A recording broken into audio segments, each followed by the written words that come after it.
Welcome to year 2 of A Mick, a Mook, and a Mike. Hosted by 4-time Emmy-nominated producer Frank Bates and retired New York City firefighter, 9/11 first responder, and Vietnam vet, Billy O'Connor. Today's guest, author of On the Meter Off Broadway, 40 years as a New York City cab driver, John McDonagh. My brother Frankie. How are you today, pal? Who we having on? Today? Oh, man, today we got a different kind of guest. John McDonagh is a Vietnam vet. He's WBAI radio personality, host of Radio Free Eireann, playwright. And I got to know him through his cohort, Malachy McCourt, who's always been a bit of an idol of mine. As an Irish writer, he was just a terrific Irish writer. Frank McCourt's brother, actually, Malachy McCourt. I guess he's been introduced quite a bit as Frank McCourt's brother. Oh yeah, he even wrote a brother. He even wrote a book called I Read Your Brother's Book. Because Frank McCourt famously wrote a book called Angela's Ashes. Oh, Angela's Ashes, yeah. And was a bestseller. And I tell you, and not to knock Frank McCourt, because I read the book. It's a very depressing book about poverty in Ireland. But when I met the two of them for the first time, I was in the Jolly Tinker, oddly enough. Of course. And, Mike brought the two of them in, and listening to Frank McCourt, he's a school teacher, and obviously a very successful author. But he didn't seem all that interesting. Malachy could tell you a story about changing his socks. And it could take 30 minutes, and you'd be just hanging on every word, because that's the kind of guy he is. Those kind of guys. Well, John is his cohort and been with him for many, many years. And he was a cab driver for 40 years. Cab driver. I gotta ask him a few cab driver stories. Boy, does he have them. Oh, so, good. I think this is going to be a hi. We'll say hi and we'll say goodbye, and they'll talk for John, 45 minutes. John's not terse by any stretch of the imagination. You know who else wasn't terse? Last week's guest, Hank Bauer. What a great guest, wasn't he? I just watched it again. It was really, really terrific interview. One of my favorite interviews. He's just so animated, and what the guy did. I mean, special teams in the NFL, and crazy stats. I mean, just talking about the old days when men were men. You forgot already, huh? Billy forgot. Well, that's only been a week. I got that CDE. Yeah, CDE. I got it too. Yeah, you got it. My father was always smacking me upside the head. Hey, because you're in Egypt. Because you're in Egypt. That's funny. What did you want to talk about there? Shit, I forgot. You were talking about tunnel. You forgot. Oh yeah, Peaky Blinders. Peaky Blinders. Meanwhile, he knocks me. We're just talking about 2 minutes First ago. generation, World War One. World War One, the lost generation, they call it. And what was Peaky Blinders? What? Peaky Blinders is a series about Irish fellas who were tunnelers and then became gangsters. Yeah. Irish so gangsters. they were tunnelers in World War One. Yes. Well, Hank Bauer mentioned the tunnel rats in Vietnam, and since John's a Vietnam vet as well, we can get his take on tunnel rats as well. Yeah, for sure. Because, I mean, those guys, in Peaky Blinders, they show you what these guys had to do with the enemy. I mean, they meet the Germans in where they're dug in. Okay, they show you on Peaky Blinders? Yeah. Can you imagine what it was like being the cameraman? Well, it would and being the lighting guy and being the sound guy. Well, I would say it's probably like that story Billy told us in a previous episode about working inside a pipe under 36-inch pipe. I was on the barge though when that was going on. Oh, you were in the barge? Oh. Yeah, it wasn't underwater, but hey, man, it was hot. But yeah, that was when I was my brief. I think I paid $50 for the boots and worked one day. I said I made less money than I paid for the boots. That's crazy. To get me the hell off you done got yourself this job, boy, didn't you, boy? I said, get me out of here. I'm out of here. And then I started tending bar. Well, I think we might as well get started with the Irish Blarney Hour. Yeah, that's what it's going to be. It's here exactly on, right. Mick a Mook and the mics. So, John's a very interesting guy. We're going to have a couple of laughs. Do you want to introduce him? I already did. Well, you want to give Derek a chance to get him on, maybe? Actually, so I will bring John up since we're ready for him. Yes, How would you about that? two bring John on? Bring Okay. John McCourt Oh, it's too on, late I'm now. It's too late. sorry. Trying to cover my tracks. Welcome to the Blarney Hour. There he is. How are you, John? Hey, Frankie and Billy, man, this is it. Look at this. I love the backdrop, man. I like the tenement backdrop. That's just terrific. Yeah, the long story on that. I had we're a off. That's what we just said. We said one thing about Johnny Boy. We don't have to worry about him. And we're off. He won't be tentative. Go ahead, brother. Give us the backdrop. Oh no, just a quick thing. There was an artist about 10 years ago contacted me. She wanted to take a picture of veterans who have different types of jobs. And then about 3 or 4 years ago, she contacted me. She went to every state in the union and did a portrait of a veteran in every state. And it's now on a 5-year tour of the country. It's at the U.S. Marine Museum hanging now. So Wow. yeah, it's unbelievable to be part of it, you know. And that's the one they did in New York, the old law tenements. Well, you know what? It was a combination. She went around and took pictures of a lot of things. Like, I'll just duck out of it for now. You'll just see people crossing and like, Oh yeah. yeah, it's just a combination of a lot of people. It's down on Canal Street by Varick, so it's you know, that's where the gist of it was. But she took pictures of me in the cab, and then, you know, next thing it's all over. Then they flew us down to South Carolina for the exhibition opening with CBS Sunday Morning, and then the main speaker was the grandson of General Patton, and and during the proceedings, he comes up to me, Billy. You would know this. This is a challenge coin. Oh wow. And he gave me he said, "From the Patton family, thank you for your service." Wow, that's a great thing to have. And that's John. you in the cab over your right shoulder, Yeah. correct? Yeah. That's me. Yep. Yeah, That's that's great. John down there with the kick. Yeah. Yeah. No, that's hanging now in the Marine Museum down in D.C. Wow. All 50 paintings. They're going all over the country. Now that's when your show was still called Cabdivis, John, or was that what it was off? Yeah, probably. Yeah, it morphed into something else. Yeah. You know what it was? Cabbies, nobody could spell it. Billy It's can't one of even- those things. Billy It can't spell sounded good. cab. Yeah. I was going to do hacktivist, but everybody's a hacktivist. So, you know, you got to be very careful of picking what name you're going to choose. That it's easy for people to find. Yeah, not like a Mick, a Mook, and a Mike. But Cabdivist, so you switch it to off the meter, which is a lot easier to pronounce and play with. What made you write a play, John? Why a play? Why not a book? Why not? Well, I didn't really write a play. I was telling these stories in local bars, particularly Rocky Sullivan's on Lexington Avenue. Air America had an open mic every Monday night, and I would just tell cabbie stories. And then I managed to string them together for an hour, and I got into the Cell on 23rd Street, and then I joined the the Fringe Festival in New York. And that's when all the reviews started coming in. And then the Irish Repertory Theater got a call from Malachy McCourt saying you should really check this out. And that's when they made it an off-Broadway play.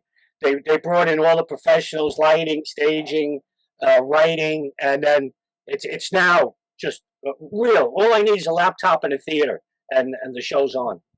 Well, that's terrific, John. I'm really glad it's doing well for you. How about regaling our audience with a couple of those stories from off the meter? I'd like to hear a couple of them myself. I know there's. Well, are we on now? Is it live yet? Yeah, we're on. We're on. Oh, We're okay. on, I brother. thought you're doing pre. No, we're on. We're on, brother. You're live. You're shooting it right out. That's why I said. Yeah. Frank said, "And we're off." Maybe he was watching the races at Anaheim or something. And they're off.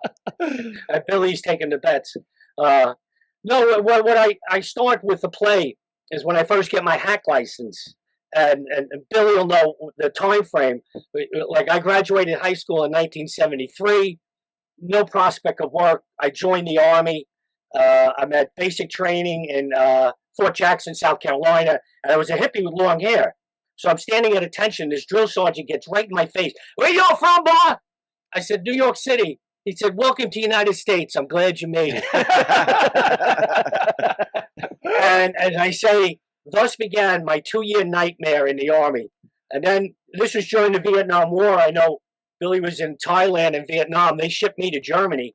And when I got to Germany, the base was overrun with drugs.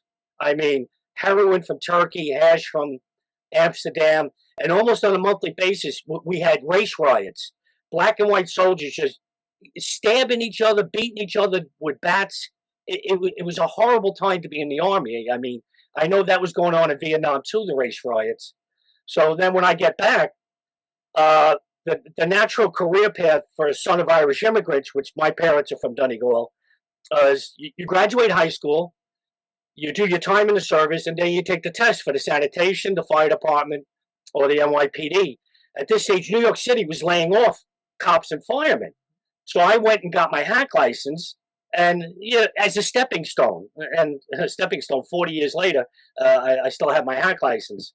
But that's how it evolved. And I start from the 70s up until, the 2000s, about just New York evolving. John, let me ask you a question. How'd you get your medallion? I didn't. There's different ways of driving. You could either own your medallion with the yellow cab, or you drive out of a garage. A lot like in Taxi Driver with De Niro. He worked out of a garage on 57th Street. Well, he acted out of a garage on 57th Street. See, when you work out of a garage, it's really for losers who have no ambition driving a cab. Like Taxi, like the television show Taxi. Yeah, really, because otherwise you would try and get your medallion. But if you work out of a garage, you pick and choose what days you want to work. Or you could take a week off, or you could just show up that night, and if there's a cab, they'll send you out. So from that point of view, it's a very handy way of working, that you call the shots and you drive the days you want to drive or the nights. And, so I started about working out of a garage, and I've always worked out of a garage, because I've never owned a medallion. They were always too expensive, and I never thought I would say, thank God I don't own a medallion. Wow. For sure. Right. Because they went up to $1 million, and then it collapsed. And all these drivers, immigrant drivers, who put up their houses, they went to family members to get money to buy the medallion, they were caught out. And at one stage, about 3 years ago, 10 drivers committed suicide because they couldn't pay off the $1 million loan. But the irony of it all is the wives inherited the medallion with the loan. So, the loan doesn't go away. Wow. So, they take the house, they took the medallion, they took the cab. I mean, it was horrific what happened. And then Uber and Lyft came in, and well, that's what collapsed the market. Yeah. That is what collapsed the market. The new technology, people hear that term disruptive technology. I've seen it firsthand. When disruptive technology comes into your industry, forget it. It's over. So what do you think along lines of disruptive technology? Now they got the self-driving cars. Pretty soon, I would imagine it's going to be self-driving trucks, self-driving cabs. I mean, what's going to happen? I mean, we're looking at. Well, we're looking at another line of work is what we're looking at. I mean, it's just, it was like doing the printing press. Or if you were a typesetter for a newspaper, that's gone. If you were a toll taker, that's gone. I mean, a lot of these jobs that we've seen before, we never would have thought you'd see taxi drivers going, but, it's certainly heading in that direction. What is a medallion worth nowadays, John? It's down to about 100,000, 150,000, which is probably what the market will bear. But even if you got it at 150,000, you still would have to work 7 days a week, 12 hours a day, in order to stay on top of the mortgage every month and try to make money on the streets. Wow. So it's not as if there's less hustle, because no matter what the medallion costs, there's the law of physics. If you're in a cab in Manhattan, the maximum you could pick up per hour is maybe 4 people an hour at 15 minutes, 10 minutes, and then cruising around. That's if it's busy. So no matter what price the medallion goes up or down, you can't defy physics. You cannot say, oh, well, now that the medallion price went up, I'm going to pick up 10 passengers an hour. It doesn't work like that. It's the same thing. You can still only pick up 4 passengers an hour, because that's all you can physically do. So how long does it take to pay off the medallion at that rate? Or do you? You know what? It's right now the life. It's not now at 150. You could probably pay it off, but when it was at the $1 million mark, forget it. You're almost putting a couple of generations of your family into indentured servitude if they want to take on the job. But at the garage now, it's mainly older people that are driving. A young guy getting into the business is not going to a garage, getting a cab. He's going to buy his own car, get an Uber license, and then work when he wants with the Uber license. Turn on the app, I'm working, turn it off when I'm not working. So, younger people are not going into the yellow cab business. They're all going into Uber and Lyft. Right. Yeah, so it's a dead end street at this stage of the game. There's not too many people that want to be cab drivers. And again, I remember when it was people used to herald firemen and cops for being a dangerous job. I remember cab driver was the most dangerous job there is in New York. Oh, you know what, Billy? The fear you had driving, say, in the 70s, 80s, and during the crack wars, particularly up on the Bronx, you never wanted to hear someone saying they were going to the Bronx. Oh, you know what they call it now? Like people get in, I'm going to NoHo. I'm going to Soho. A guy got in the cab. He goes, hey, listen, man, I'm going to Sobro. I said, Sobro, where's that? He said, the South Bronx. I said, oh, my God. I said, you got to be kidding me. Sobro. So when I drove a Checker, there was no power locks and no power windows, no radio and no air conditioning. So if you saw a questionable character come running up the street, like these days, you can put the off-duty light and lock the doors. And you could just say, oh, listen, I'm not working right now, But back then, you couldn't shut the doors. So a guy would jump in, and then he would say, I'm going to 8th Street and Avenue B. Now, at that time, he was not going to an art gallery. He was going to a shooting gallery, right? So you would get down to Avenue B, and I'm not kidding. Avenue B looked like Dresden after World War II, right? Burnt out buildings all up and down. And then the passenger would say to me, he says, you see that building over there? You mind pulling over? And can you wait 5 minutes for me? And I'm coming out. So you're going to do that because you're not picking up anybody by Tompkins Square Park, some junkie. So you're guaranteed to get a fare out if he goes up there. Now, 3 things are going to happen. The guy goes up, and next thing he comes flying out with a gun in one hand, a bag of dope in the other, and people are chasing him. He jumps in the cab. And now I'm a wheelman in a drug robbery. The only good thing about that guys that rob drug dealers tend to tip better. The other thing that happens is the passenger goes up and he comes out and he's covered in blood. He got beat by the drug dealer. He gets in. He's got no money. He tells me, listen, take me back to where you picked me up, the Upper East Side. So he's good for the money. I pull up there. He tells the doorman, pay the fare. So it's quite obvious this guy's been beat before. But what generally happened, what generally happened is the guy went up, he got his dope. I got my fare out of the alphabet jungle, we called it, avenues A, B, and C, and D. And that's, that's how it was, back then. Because now I'm sure there's an app for cop and coke. You don't even have to. You just hit a button. Next thing, there's a doorbell, and a guy's got a bag for you, an 8-ball. Here you go. That's it. So we're even being put out of the drug business. Never mind the driving business. Unbelievable. That's some story. You must have some horror stories back in the day. What was the? Yeah, well, people jumping out. I had a gun put to my head. I had a guy with an ice pick.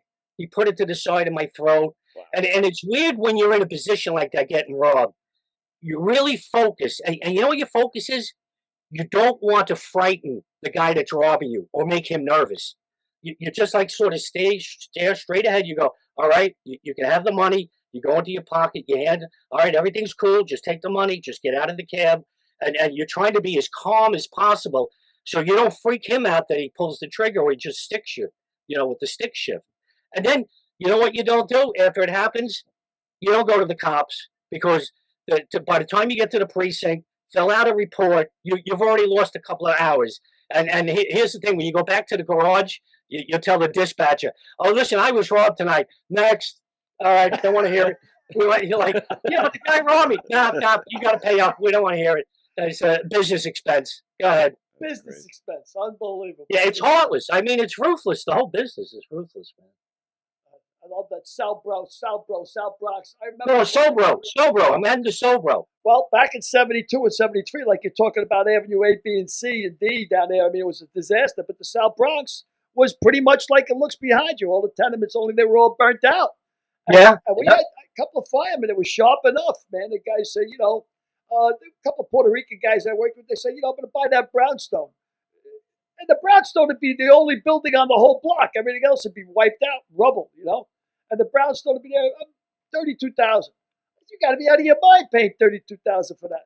Well, now South Bronx has come back, and now it's gentrified, and those buildings are worth $2.5–3 million.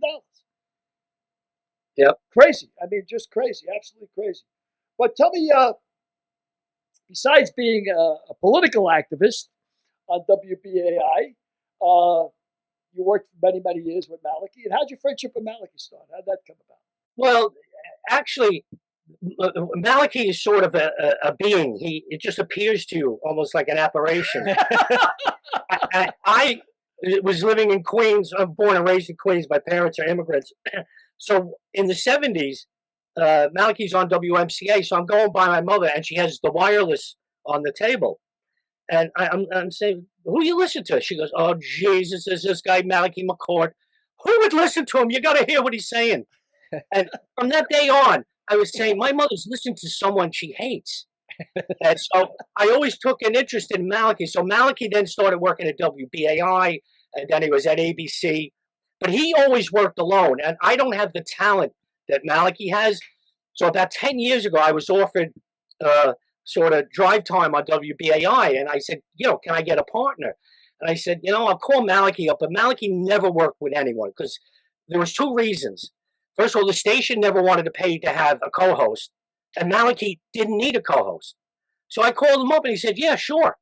And since that 10 years, I've just sat back and laughed and heard the craziest stories. And, Billy, I know you got the fire, I got the taxi. Malachy's got like movie stories, and he's got the stories about the bells of hell on 13th Street and stealing electric from Con Ed. And he took a lawsuit out against the Yellow Pages. Remember that? He put in the Yellow Pages, the name of the bar was the Bells of Hell.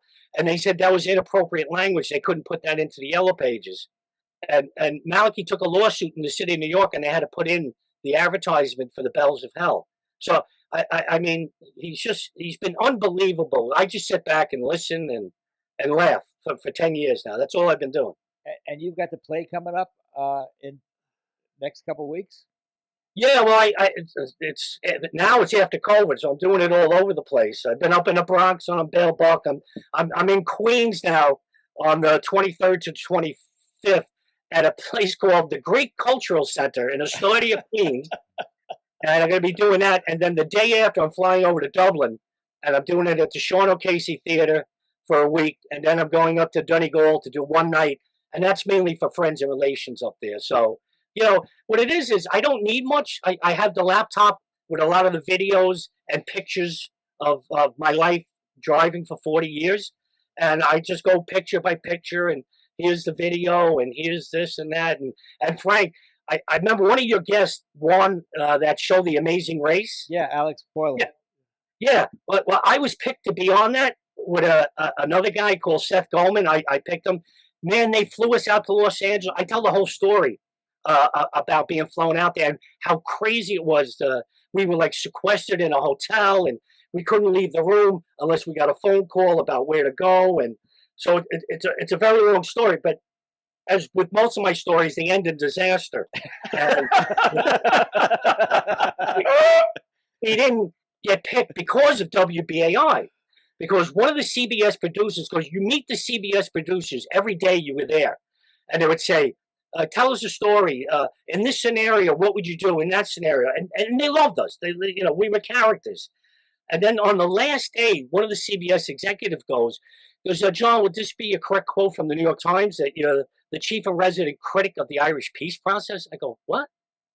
And on BAI, when the peace process was on, we had a New York Times reporter who wrote about us taking phone calls about the peace process. So I said to him, well, yeah. He goes, well, why are you guys? I said, why are you for it? So I said, the New York attitude that got me out to Los Angeles was quickly sinking me. And that was us finished. They didn't want anything to do with people with like BAI and all this other stuff. So they, because they actually took away our passports and they were getting the visas, and we got vaccinations. They talk about vaccinations today.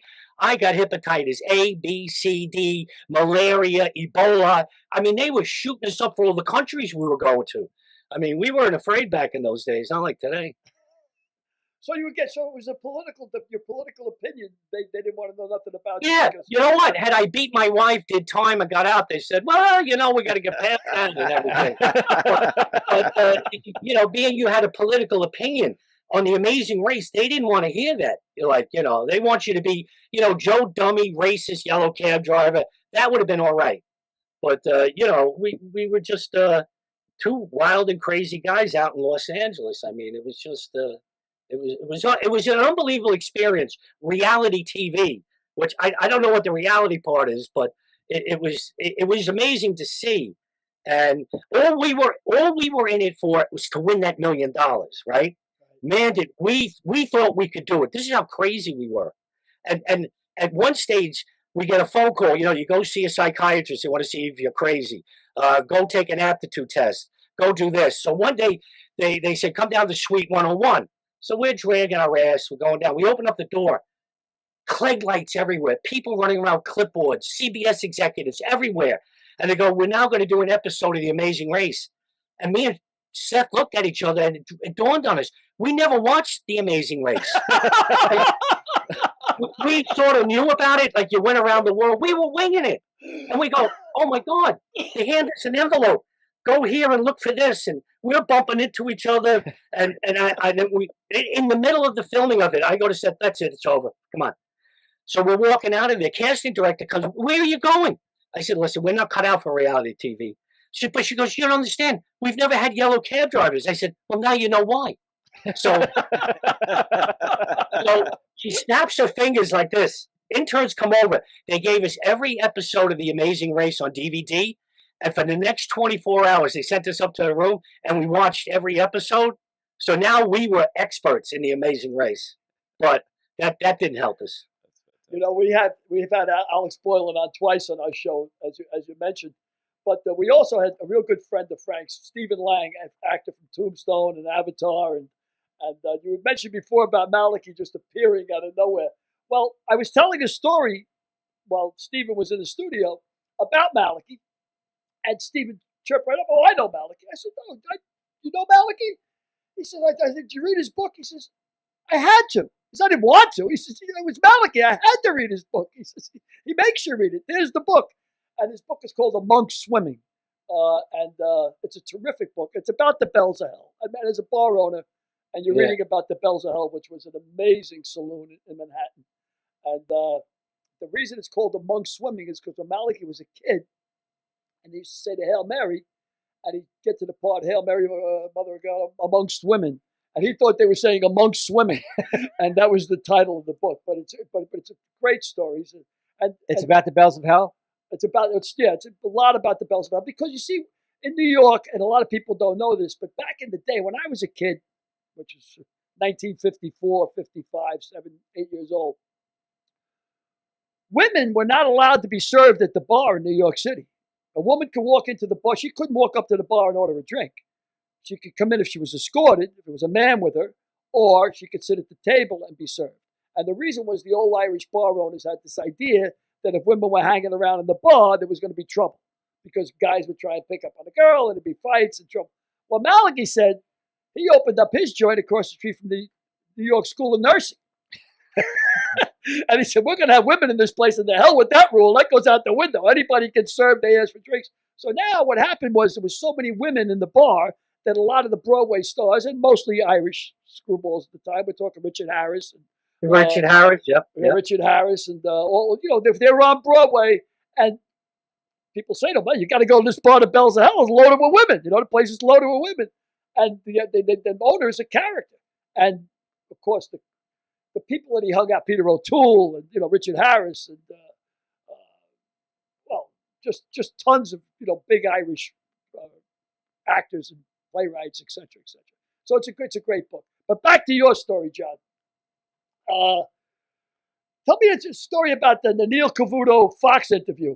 Uh, All right, this is my party piece. Actually, in the play. So,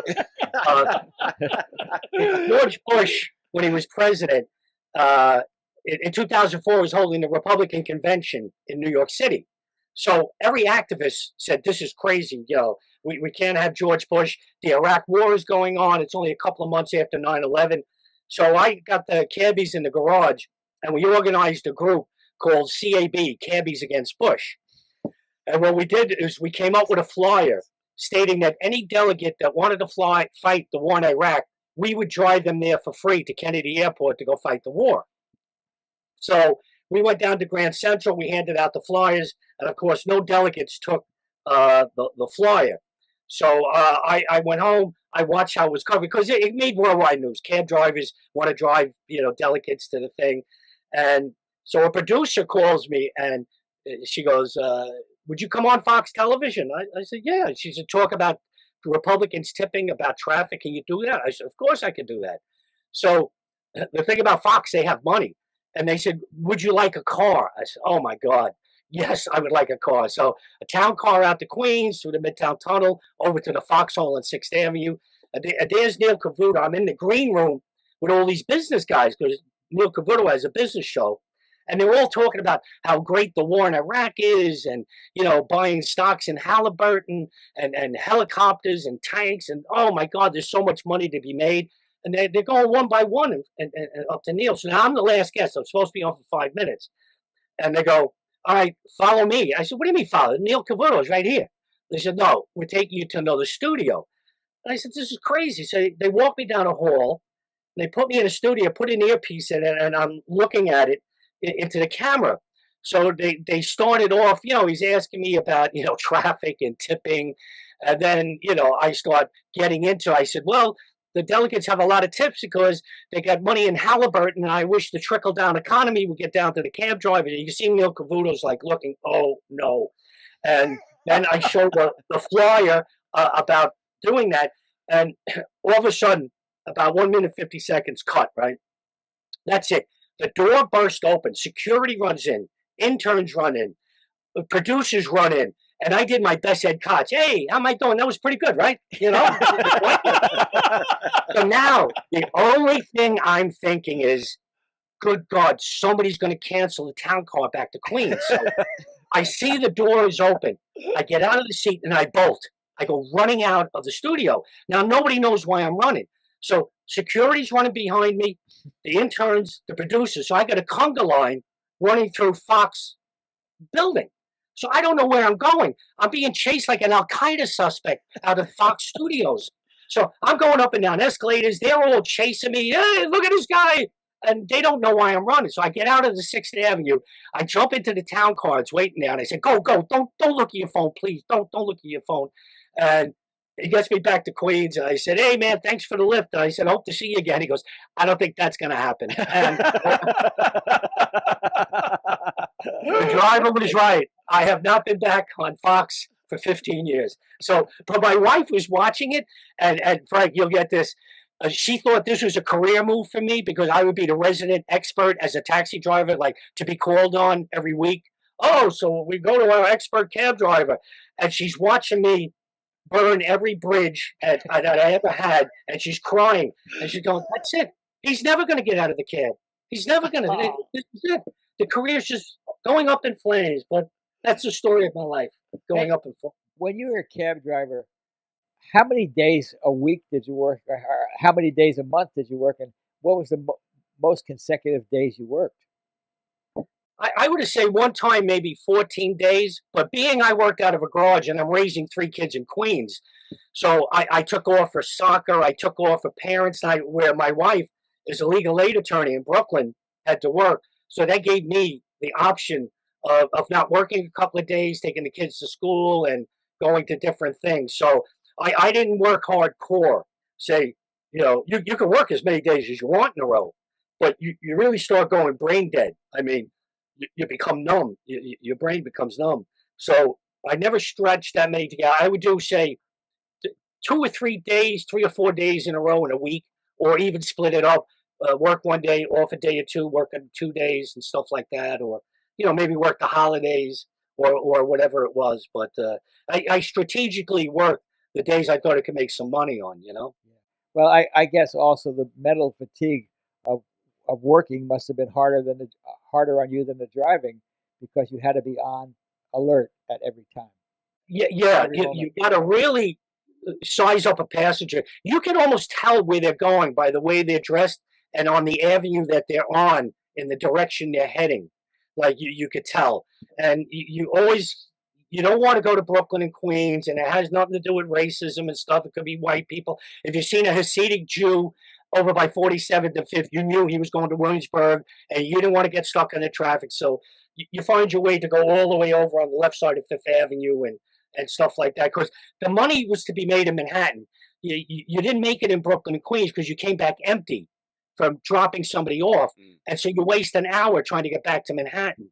So and we were our own worst enemy. We would roll down the window about this far. Where you going? Brooklyn? All right, no, I'm going back to the garage. Sorry, I'd love to take it. Goodbye. And then you pick up the next passenger. Grand Central, get in. Let's go. You know. So I'd love to hear the categories of people. So you could tell by the way people are dressed. I'd like to hear like what kind of a hierarchy and categories you guys have for the people that you pick up. You know? I would say dress-wise, if a guy's in a suit, and it doesn't matter like what color, he's generally heading to Midtown or heading to a restaurant or heading to Broadway within Manhattan. It's you start going down the list of the way people dress. You can tell they're going back to the neighborhood up in the Bronx or out in the Queens. And you didn't want to get jammed up on two fronts. You didn't want the guy running out on you or jumping. Right. And, you didn't want to get stuck on, say, the 59th Street Bridge or the Brooklyn Bridge going over and then having to come back empty, because that was a complete waste of money, because you just didn't have anybody in the cab. So a lot of it's strategic. And that's why when Uber came to town, it completely cleaned up, because now you can hit an app and, they don't ask you where you're going. You have to take that passenger to wherever he's going. And that's why Uber is beating out. And also in the play, I tell a story. There's a guy called Richard Hammond. He was a host of a show called Top Gear, which was a huge show in the United Kingdom. I didn't really know about it, but this guy's famous, So he did a show called Crash Course. And he took up occupations. He became a barber, a stunt driver. He drove a tank. So I taught him how to drive a yellow cab. And so we were driving around, and I was just getting him all the ways of it, and to close the doors and how he had to be safe. And then from there, I went on to a show, The Daily Show. And this is the point I wanted to make, is that in The Daily Show, I did a segment for them about Uber and Lyft, and Desi Leidig, who was a correspondent, said, do you pick up everybody? And I said, of course, I pick up everybody, blah, blah, blah, blah. And then she put up a graphic about how African Americans, are discriminated against. So when the segment ends, I said, it's even worse than what she just said, because I have seen with my own eyes, and I've taken phone calls on WBAI, of an African American standing on the corner, going into his pocket and pulling out a $20 bill and holding it up in the air to show to the driver that he had money. And I said, this is how racist it was. And this is why Uber and Lyft are winning, because they no longer have to do that, to stand and be embarrassed on the corner and have cabs pass them by. I mean, that's how horrible it was. Wow. So what you can say is, they still, cabbies, yellow cabs still discriminate, but it's economically discriminated. Like, I don't want to get caught out there because I'm going to lose money. Yeah, well, that's gone, but that's less and less now, because there's less and less fares out on the street because of COVID. There's nobody in Midtown. One time I had the GPS. You know how you put it in. If somebody wants to go to Wall Street and say you're up in the Upper West Side, normally you wouldn't even think about it. Get on the West Side Highway, you go down. The GPS said, go through Times Square. There's nothing there. Like, I couldn't believe it. Like, in a million years, I never thought I would go through Times Square to get downtown, because that was to be avoided at all costs. And it just shows that, like, there's no workers there anymore. They're all working from home. So would you say fairly that COVID had as much to do with putting the last nail in a cab's coffin as No. The last nail is being hammered in as we speak. and it's called congestion taxing. They're going to try to bring in now that anybody that goes below 60th Street or comes in from Jersey or comes in from Brooklyn or Queens or the Bronx is going to have to pay up to $23 to enter the zone. And as of now, taxis are not exempt. So that will be passed on to the passenger. And what passenger in their right mind is going to take a cab at 61st Street to go down to, say, 30th Street and pay just for getting in and crossing 60th Street almost up to $30 with all the other added on fares.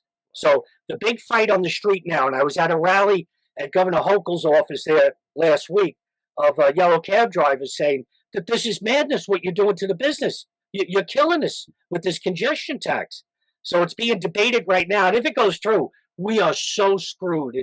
I can't even tell you how horrible it is. You're still driving today? I haven't drove since COVID, but I have my hack license and I'm going to be going back very shortly, but just to get a feel of the city. I don't know, I just can't trust that somebody's going to come out and rob me. I got too many other things going on. When you have nothing else in life, like I say in the play, when we did The Amazing Race, they sent us a contract. And in the contract, it was about 50 pages. They said, if you sign this, we own the rights to your image, your speech. If you're on a TV, a T-shirt, a mug, we own everything on platforms that are now and platforms that have yet to be invented. So we showed it to this entertainment lawyer. We said, Debbie, what do you think about this? So she looks through it. She goes, listen, fellas, if you sign this, you're signing away your life. I said, Debbie, we're yellow cab drivers. We have no life to sign away. So boom, that was it. We signed it. Next thing, we're out to Los Angeles. Well, you ain't got nothing. You got nothing to lose. Right. That's it. But right now, I got a lot of things going on. I can't afford a stick up at this stage. But the only thing is, we don't carry cash anymore. Everything's credit cards. Yeah. So I might get jacked, but I'm certainly not going to get robbed because there's no money. So I got a question. Why not? Well, what's the difference between driving for Uber or Lyft and a yellow cab? Like, is there a benefit to drive a Uber Lyft? Uber and Lyft they're two separate companies, but there's something called price surging. Okay. And if it's busy and it's raining, Uber and Lyft are way more expensive than a yellow cab. Mm-hmm. So they'll take a yellow cab. The yellow cab runs on a meter. And this is the big difference. Whereas Uber and Lyft run on distance and time and price surging. So their fares are very flexible. As the day goes on, if it gets slower, their prices come down. Whereas you take a yellow cab, it is just whatever the meter says, whatever the distance is, and whatever racks up the fare on the meter. That is the big difference between the two. And Uber and Lyft cannot pick up street hails. That's the other thing. That's the sole domain of a yellow cab. Yellow cabs are the only one that can pick up street hails throughout the city of New York. So a person that wants to drive, is it better to drive a yellow cab? I understand that you have the difference between the hailers and not, but can you make a better living with Uber and Lyft or the yellow cab, or is it the same? Oh, no. There's a difference. The other difference is you own your own cab. If you're Uber or Lyft, it's your personal car. So you go home with it. You don't go back to the garage like I would and bring it in. But then I have no responsibilities. Like, I don't do any maintenance. I don't pay insurance. I don't do an oil change. Whereas you have to maintain your car if you're Uber and Lyft, and that's an added expense. You really got to weigh it up. But anybody young, they're not getting into the yellow cab business. They're getting into Uber and Lyft because you can really call the shots about the length of time you drive, the amount of days you drive, and what hours. You could go out at 6 a.m. and then stop at 10 and go home and sleep and that. You can't do that with a yellow cab. I pay a lease fee. When I take out the yellow cab, it's $120 for 12 hours plus gas. So I need to make $150 before I make 1 penny for myself. Whereas Uber and Lyft would make a percentage of every fare. And I'm not really sure what that percentage is right now. Is your cab drivers, are they unionized? And do they have benefits or? Nah, see, this is all part of the problem, man. We're called independent contractors. And I do a whole bit about how the horses in Central Park are unionized. They're part of the Teamsters Union, and they have a better life than we do as yellow cab drivers. I mean, they have 2 medicals a year. We don't have any medicals. They work a 8-hour day. We work 12-hour day. They get scrubbed and showered twice a day. And I said, if you ever taken a yellow cab, you know that's optional for us. I do a whole thing describing the life of a horse in Central Park as compared to a life of a driver of a yellow cab. And I said, if you believe in reincarnation, come back as a horse in Central Park, because you don't want to come back as a yellow cab driver. Unbelievable. Is there a big difference, John, when you're driving a yellow cab between day and night? I mean, if you're driving at night, do you make more money? Do you make less money? Is it dramatically different? Is there no difference? Yeah, it's even different on the leasing. You pay more for the leasing because you make more. It's just, see, at night, you got the restaurants, you got Broadway, you got the nightclubs, you got, everything's going on. The daytime is really business and hospitals. Hospital appointments at, say, Sloan Kettering or Bellevue or something. Like First Avenue is known as Bedpan Alley because of all the hospitals that are on from, say, 16th Street up to Lenox Hill Hospital. So you just don't make as much because there's a lot more traffic. But the danger element is 100 times more at night.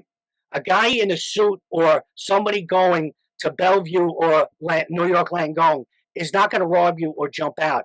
But you go to some of these clubs at night and they get into the club and they're wired, they're high on ecstasy and they're drinking water. You can just see they're wired. And you're there like, God, man, I just hope he doesn't rob me. And as you get closer to the neighborhood, you go, listen, just jump out. I don't even want to hear it. Take the fare with you because, I just don't want to deal with it, man. But the danger element goes way up at night, man. What's the most pleasant surprise you ever got as a cab driver? If people get in and nice and they get out and pay the fare and tip, I mean, that's generally it. I mean, there's nothing much more than that. I mean, even now, Frank, there's no talking to anyone. Everybody's on their phone. The people barely mumble where they're going, and they don't want to talk to you. Like the last thing in the world, it used to be when there was no radio and no cell phones, people would get in, hey, what do you think about the Mets? And, where are you from? And like, I'm a veteran, so I might have the Army hat on. And, oh, you're in the service, and the people might have been in the service, and you talk about that. Now, oh, my God, people get in, they don't want to know you. They couldn't care less about you. And they're on the phone, or they're playing games on the phone. So it's a completely different business. There's no humanity in it at all. There's no human contact. How do they tip? It really depends on the person. You know what? I don't look at it because you would really get pissed off if you looked at, oh, that one didn't tip me or this one over tipped me. Because it's weird. At the end of the night, you generally make the same amount on, say, the 20 or 30 fares you had. So it's no use trying to looking at the fare at something. And I remember somebody was saying to me, listen, do you bring anything with you in the cab to protect yourself, like a bat or a gun or anything? And I said, the one thing you cannot do is drive with a gun. Because if I had a gun, I would use it maybe 5 to 10 times a night. There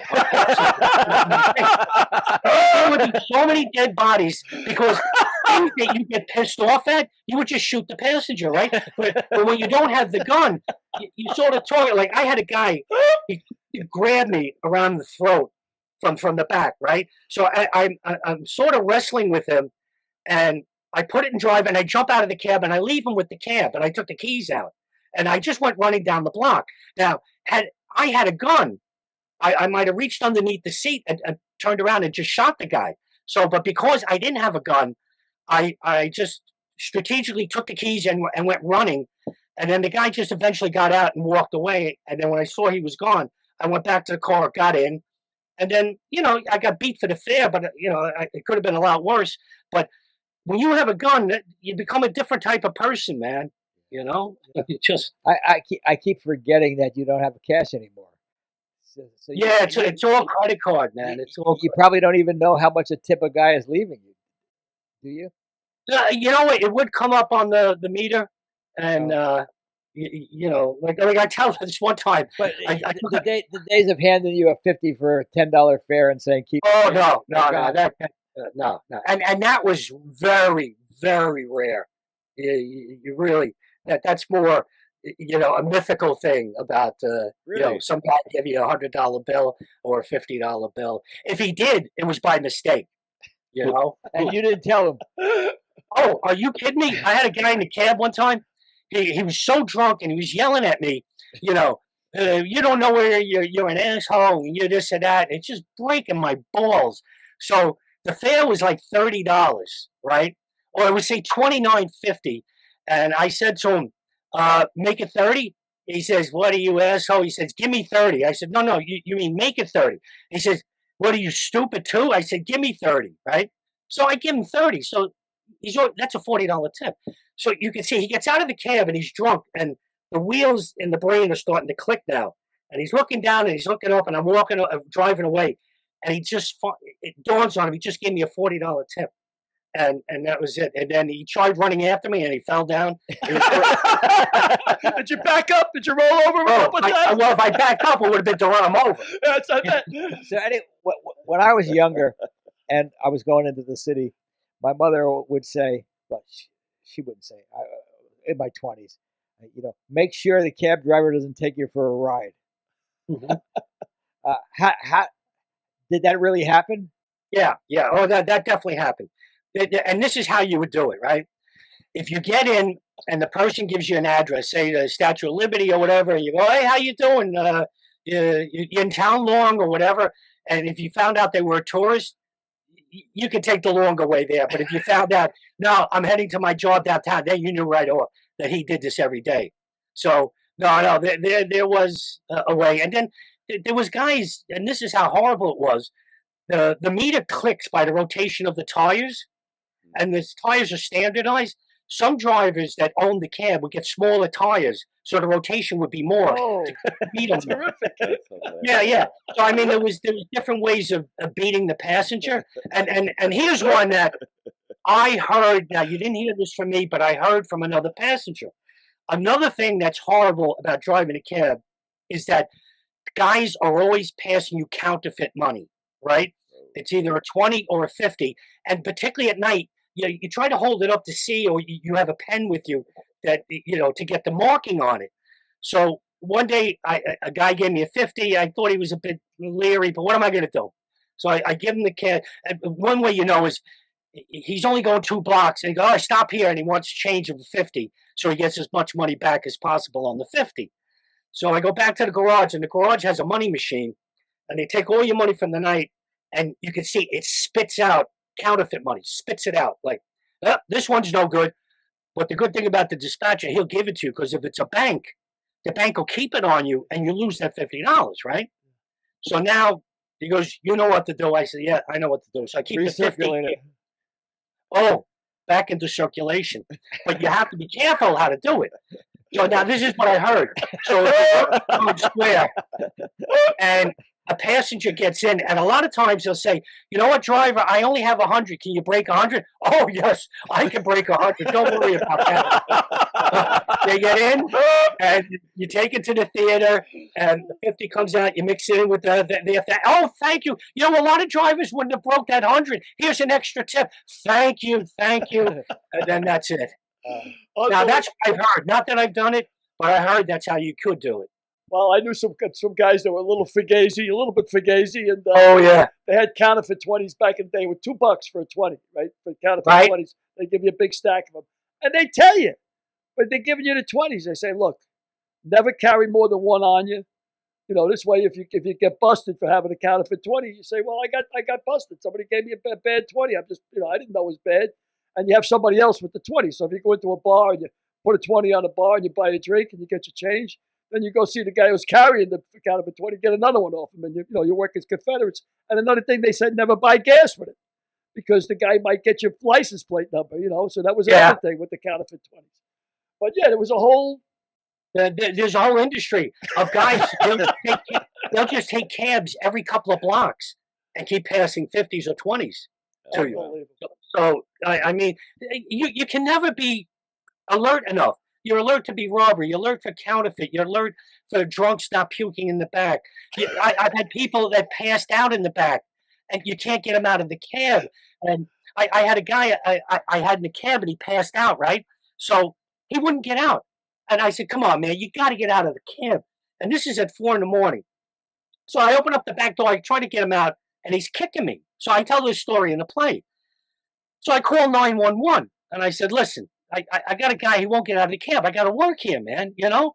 So they said to call the cops. And I said, listen, 4 a.m, this is a big deal to the cops, right? A drunk in a cab. But they showed up within minutes. So one of the cops, I explained the situation. He goes back. He starts hitting him with the nightstick. Guy starts kicking at him. So he gets out. He goes, I need backup EDP, emotionally disturbed person. Next thing, cars are coming from every direction. Undercover, up on the sidewalk.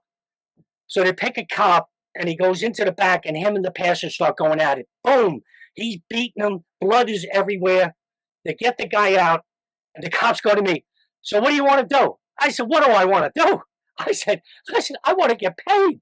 They said, we can arrest him. Theft of service. I said, no. I just want to get paid. So the guy, they said, you have any money? No, I got no money. You got a credit card? And the guy pulls out he goes, I got a credit card. He goes, good. Now he's got to get back into the cab to run the credit card. I go, oh my God. Gets into the back of the cab. He's so drunk he can't work the credit card. So now I got to get into the back, and it's covered in blood. So the seat's in blood. He's bleeding. So I get in there. I swipe the credit card, and I'm praying. And then what comes up is credit cash. I hit credit. And then what comes up is 20, say 10, 20, and 30. So I go to hit the 30. He grabs my hand. He goes, no tip for you. I said, you're not that drunk, are you? Huh? so no tip. Swipe the card. It goes through. I get him out, and that was it. But now I got to clean the cab. You know, I got to get to the garage and wipe it down and get the blood out and the vomit and everything. I mean, you know, it's just it's a nightmare. Wow. 40 years. Any scenes of procreation take place in your cab? Yeah, you get that. It's not as often as you think, but no, there's stuff that goes on in the back. You just turn up the radio, and I did have this couple get in the back, and they go, driving, can you just drive around? Like, I didn't want to go from light to light, so I jumped on the FDR drive. I made sure I was going to be doing 60 miles an hour to do whatever they were doing. So this way I could go uptown and downtown at 60 miles an hour to rack up the fare. So I was just going to go from light to light. I wanted to get some money up on that meter. I got a question for you about, remember that HBO show? Taxi Cab Confessions? Yeah. Were you ever asked to be on that, or were you ever on it, or? No. You know, that's a weird show. I heard somebody, like, you have to sign all these releases ahead of time, and it's like typical reality TV show. But no, you know what? I never got involved with any of that because it was such a nightmare driving anyway. Like, I didn't need to be part of a reality. I was a reality show, you know? Like, I did get onto the Learning Channel, and they wanted to know if I was an expert in taxi driver. And I said, listen, you're looking at Travis Bickle if he was going to be driving today. So the show was so bad that it was a game show. And the TLC only aired it in Southeast Asia TLC. Wow. In Indonesia, Vietnam, and Cambodia. That's the only place it ever aired. And you know what? To this day, I thank God that they never aired it in the States. It was so horrible, the show. Well, I tell you, 40 years on that job and driving nights and days, yellow cabs in New York, you really see the dark underbelly of New York City. And I mean, thinking of Taxi Driver and Travis Bickle, you know, when Scorsese's in the back of the cab in the beginning and he's watching his wife getting laid up in a window. Yeah, you know? You've probably seen Taxi Driver 20 times, I imagine. Well, you know what it is? I've done these documentaries with French television and German and the BBC and everything like that. And that always comes up about that. And you know what? It's pretty realistic. I mean, he does go off the deep end, and it does show you if you do have a gun in a cab, what can happen. I mean, he's the perfect example of it. But one of the best documentaries I was in, there's a guy called Stephen Fry. He's good friends with Q. Great British actor, right?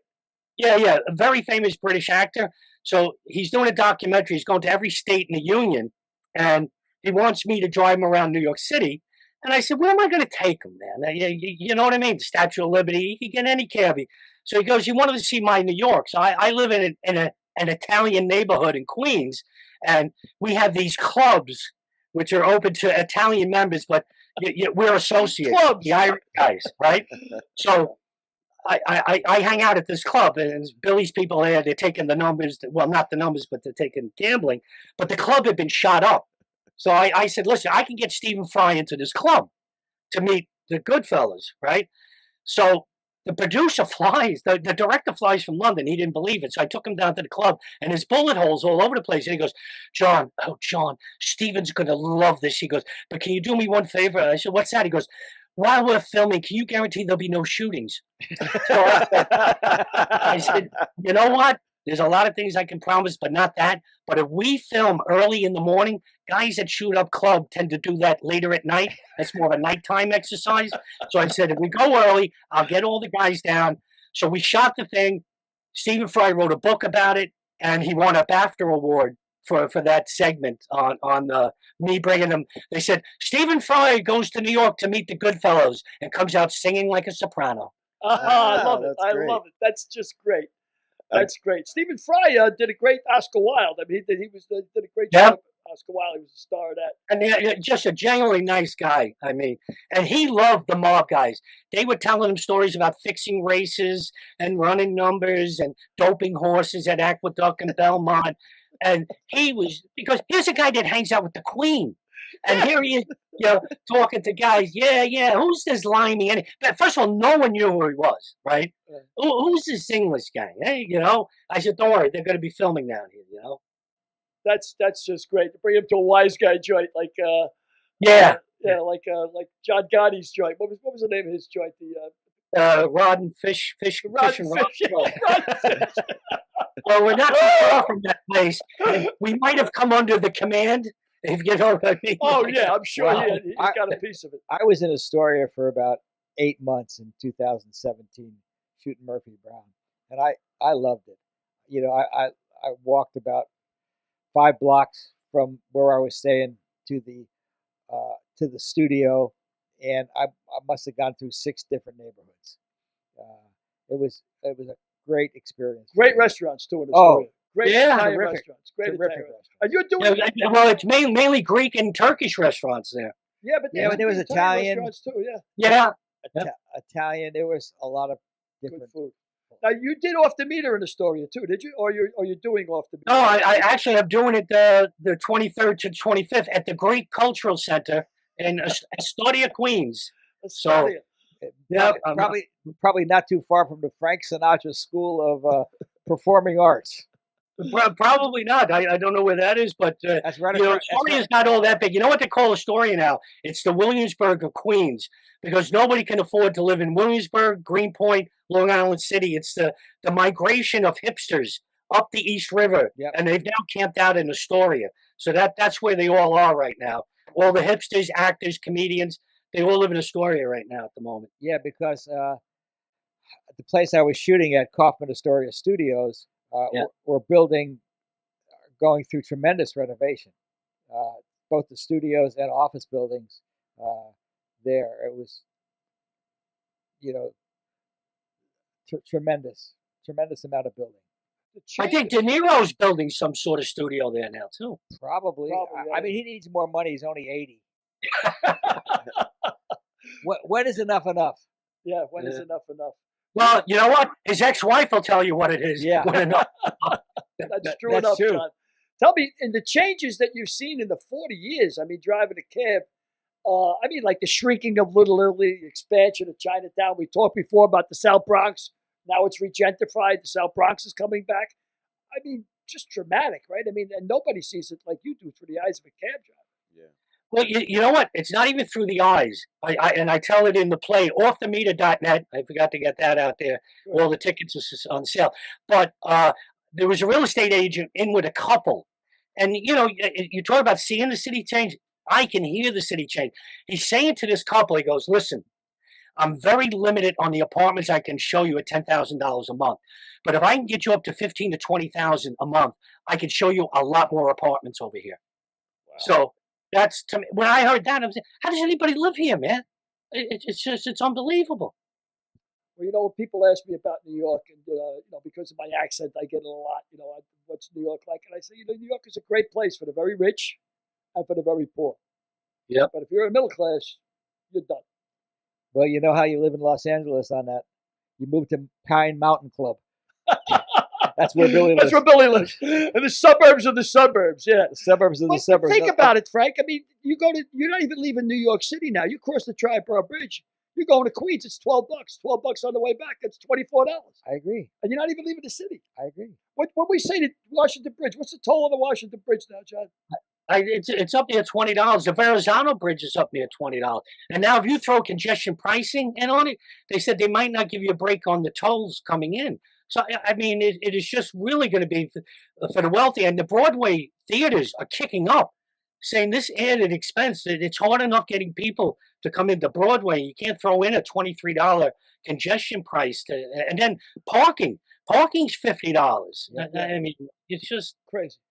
It's unbelievable. I mean, the cost of living is really out of control. Well, yeah. Well, we talked about the Washington Bridge. It's $23. So what they do is they charge you on the way out, but it's free on the way back. So the way to beat the toll is to go out to Jersey and commit suicide.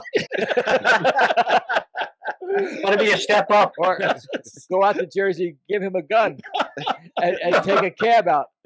But listen, people out there who are watching the show, and offthemeter.net is where you're going to buy tickets for John's show, and I can't recommend it enough. I mean, And here's the other thing, Billy. If anybody owns a theater, even out in California, all I need is a laptop and a theater, and I can bring you 40 years of stories to a theater near you. And that's all I've been doing is I'm my own agent, my own PR. And when I get an email, they say, hey, do you want to do it here? I said, why not? I go out and I just set up and I tell, 70 minutes of stories with videos and pictures. And then I go home. And the reviews, John. The reviews are off. Oh, well, you'll see them on, when I was doing it at the Irish Rep, and the reviews were coming in, I said to the director, I said, they're cutting me some slack because I'm a driver. He goes, no. He said, they would rip the balls off you. He said, critics do not cut anybody any slack. So I was even amazed. Even I just got a review in January. I was doing Theater 80 at St. Mark's Place. And this, I kept looking, is that me she's talking about? What, I couldn't believe it. But it was just, the reviews are big. Listen, the play is what it is. It brings up 40 years of the changing city. And if I didn't have the videos and the newspaper clippings, you might not believe some of the stories I tell you. But I've documented it all. So a lot of the stories I tell, I go to the video. Like, I could tell you about Fox, but you have to see Neil Cavuto's face when I'm saying about Halliburton. And he's probably thinking, I'm going to kill the intern that booked this bastard. Otherwise you're like, yeah, he was on Fox. Yeah. Oh, yeah, I got the proof. That's a great note to end on. Derek, you have any other questions? I just have the biggest question I have is you've driven a lot of people, so you interact with more people obviously than the average person by a significant amount. So in the aggregation of all those people over the years, what would you say is the most common human trait? Cheapness. Well, I would say since the invention of the iPhone, there is no interaction. Now, before that, it might have been an event of the day or whatever was the front page, say, of the New York Post or the Daily News, because people were forced to talk to you, right. And you might not have had a radio in the car. So the conversation was, hey, how you doing? Where you from? How about those Mets? Or how about the Yankees? But as time has went on and the technology has come in, that has completely ended. It's over. But general chit chat. There was never anything serious about it, So you're saying like now, basically, corroborating what is in the media is like we're a more disconnected society now then. Oh yeah. Oh well, I don't know about from society, but from cab drivers, you're completely disconnected. Wow. What happens afterwards, I don't know. And you know what? At times, I really have nothing to say. The passengers got nothing to say. I got the radio on. Just get in, get out, and that's it. Pay your fare, don't stab me. Yeah, I've heard it all. Yeah, I've heard all the stories. You know what I mean? I did have one good story.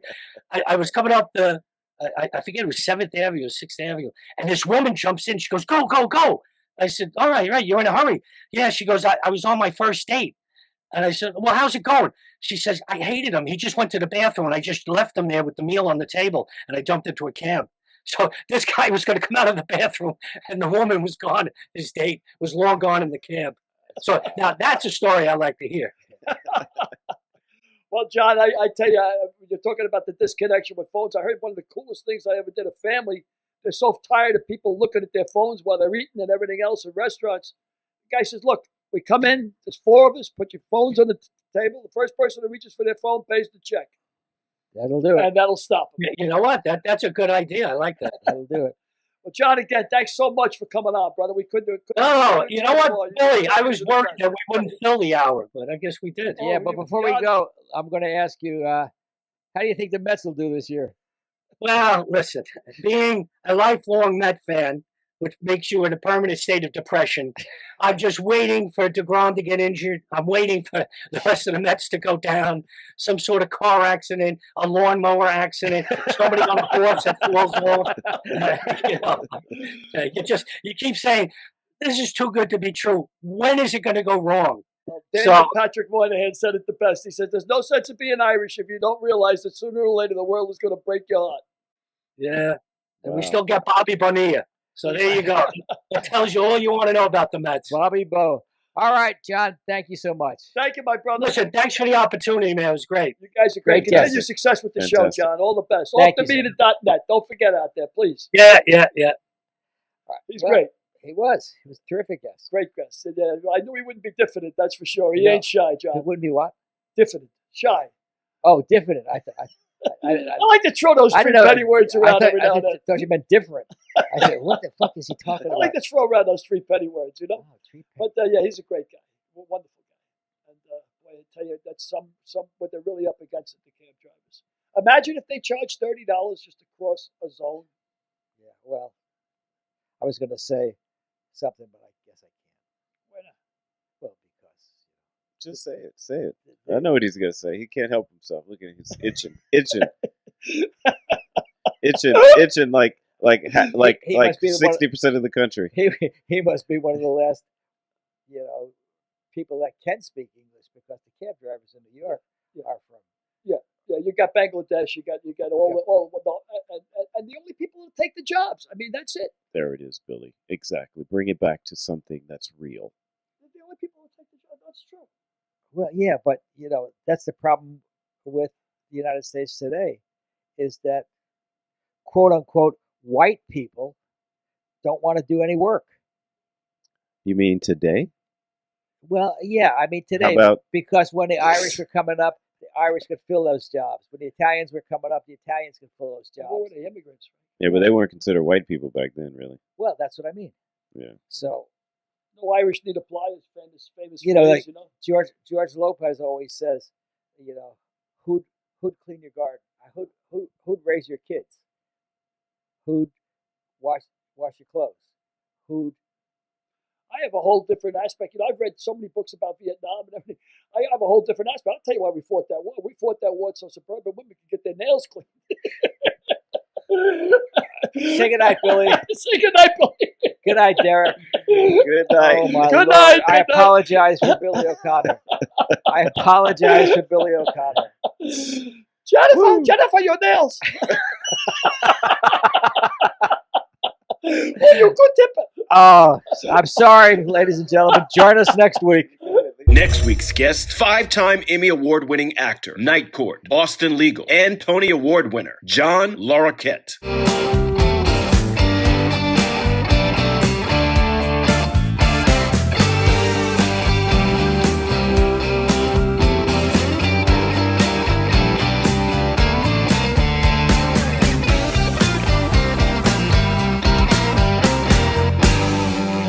We'll see you next week.